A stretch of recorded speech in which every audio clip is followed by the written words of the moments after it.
Welcome back, my friends, educators, learners, language lovers from all over the world. I'm your host, Mike, and this is the Languages Pedagogy Podcast, the show where we dive into the art, science, and soul of learning and teaching languages. Today's episode 137, is one of those fascinating ones. It's one that sparks debate, confusion, curiosity, and sometimes even frustration. We're talking about idioms. Yes, those quirky, colorful, often illogical expressions that every language seems to adore. From kick the bucket to spill the beans, from cost an arm and a leg to let the cat out of the bag, idioms are everywhere. But the real question we're tackling today is not just what idioms are, but when and how to teach them. Because while idioms are delightful for native speakers, they can be a linguistic minefield for language learners. So, let's start peeling back the layers, because idioms are more than just expressions. They're a window into culture, history, humor, and context. And when taught right, they unlock so much more than vocabulary. They build understanding. So, as I always say, sit comfortably, enjoy the time, put on your AirPods, your earphones, have your coffee, your tea, your cha, and let's get started. Woo! Let's go!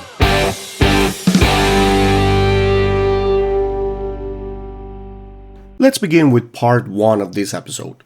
What are idioms really? Okay, let's define idioms in their truest pedagogical form. An idiom is an expression whose meaning cannot be inferred from the literal definitions of the words that comprise it. Break a leg doesn't mean you should go fracture your tibia, right? Under the weather has nothing to do with standing in the rain.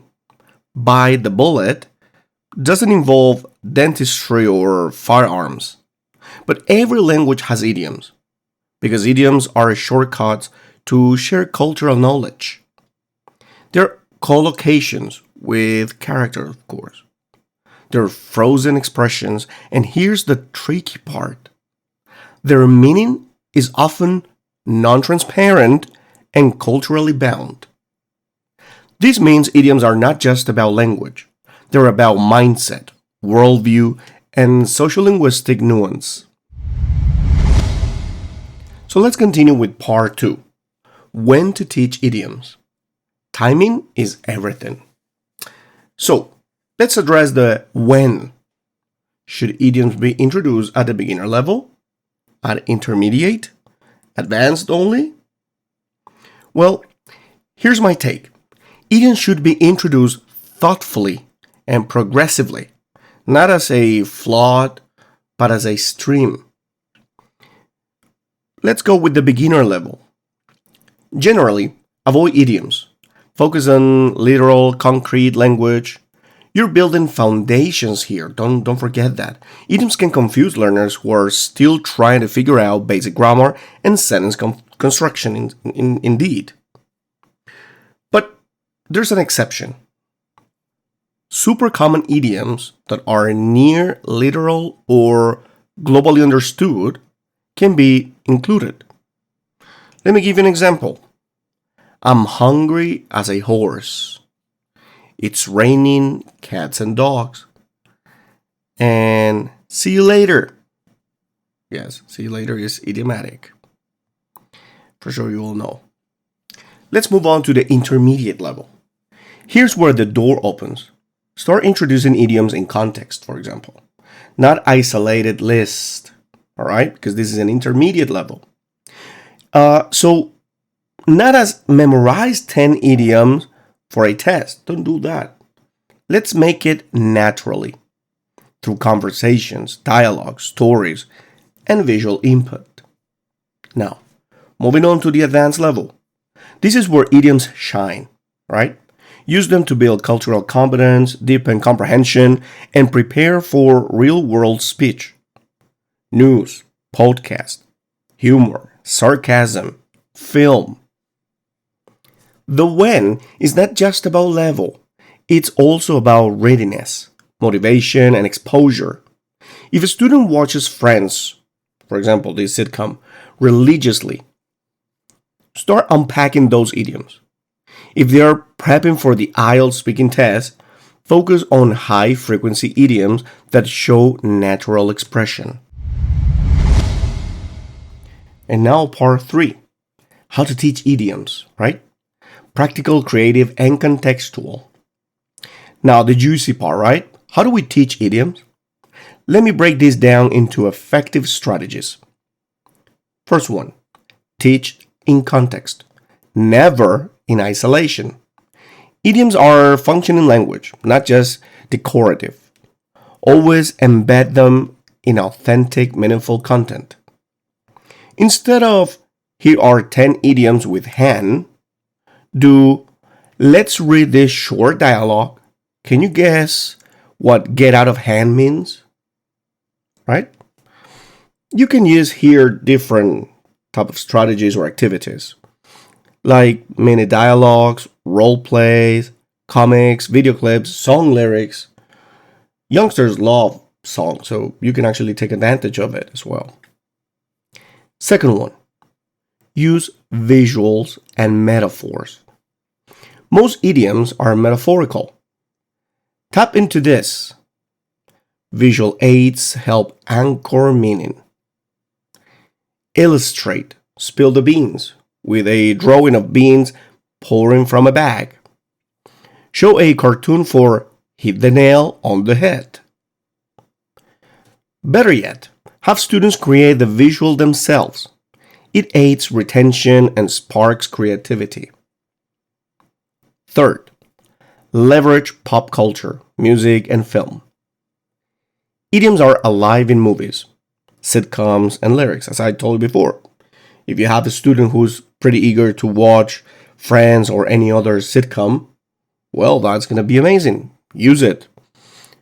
So think about this one.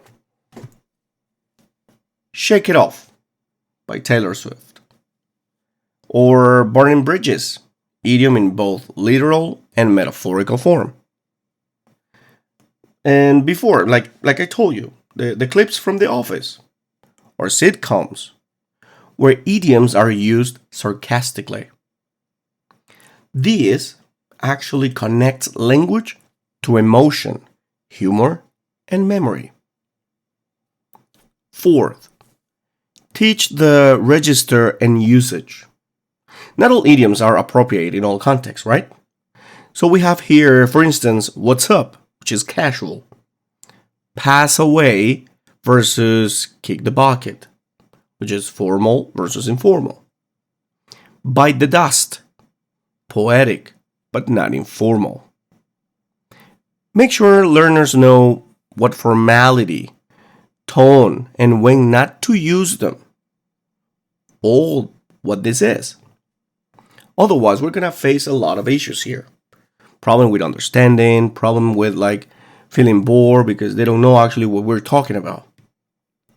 Fifth, encourage personalization. Ask learners to use idioms in stories, for example. Write dialogues using those idioms or the ones that you're teaching in that moment. Keep a log, an idiom log. Why not? Translate idioms from their native language and compare them. This is a good one, actually. This makes idioms part of their active repertoire. 6. Highlight cross-linguistic comparisons. This one is my favorite. Why don't you ask, does your language have a version of this? What would you say instead of let the cat out of the bag in your culture, your language? For instance, in Russian, to hang noodles on someone's ear, which is to lie to someone. In Chinese, it would be totally different. It would be like to flatter excessively. Literally, pat the horse's butt. That's the real way Chinese say it, in Chinese, obviously. This comparison builds linguistic curiosity and cultural awareness. 7. Space repetition and retrieval practice. We talk about space repetition. You can actually just go back a few episodes and check a little bit about it. Now, idioms fade fast if not reviewed. You know that. Use flashcards with examples, sentences, close activities, retrieval games, story retelling with idioms, find the idiom maybe, I don't know. So many activities that we can actually just apply within this lesson while teaching this. Let's jump to part 4. Idioms and assessment. What matters? Should we test idioms? My answer is yes, but carefully, alright? Focus on comprehension and production in context. Avoid memorization-based quizzes with isolated definitions, right? Assessment ideas. Here are some of them. Interpret idioms in reading. Listen to a conversation and identify idiomatic meaning. Retell a story using a few idioms. Choose the most appropriate idiom in a dialogue. Make it real. Make it useful. Part 5. Idioms and identity. Let's take a reflective turn here. Idioms are not just quirky expressions. They're cultural markers. They show us a society or how a society sees the world. They contain history, prejudice, humor, wisdom. So teaching idioms is teaching culture, and with that comes responsibility. Some idioms are outdated, offensive, or culturally loaded. For instance, Indian giver, problematic. Sold down the river, has roots in slavery. Call a spade, innocent in one context, but racially charged in others. As educators, we must be cultural aware and sensitive. Teach the idiom, teach the history, teach the choice.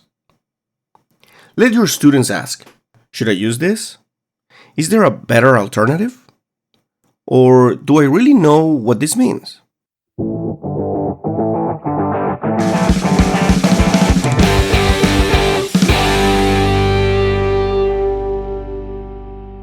So teaching idioms isn't just about adding color to speech. It's about giving learners keys to the culture. Do idioms complicate things? Sometimes, yes. Do they confuse learners? At first, yes. But do they also bring joy, connection, laughter, insight? Absolutely. So don't shy away from idioms, alright? Embrace them.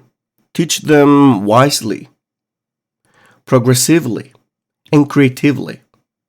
And remember, idioms are a gift. When taught well, of course, they make learners feel like insiders, not outsiders. They don't just teach language, they teach belonging as well. And that, my friends, is what language pedagogy is all about. Until next time, keep painting with words, keep unlocking culture, and keep teaching with heart. And of course, keep teaching meaning beyond the words.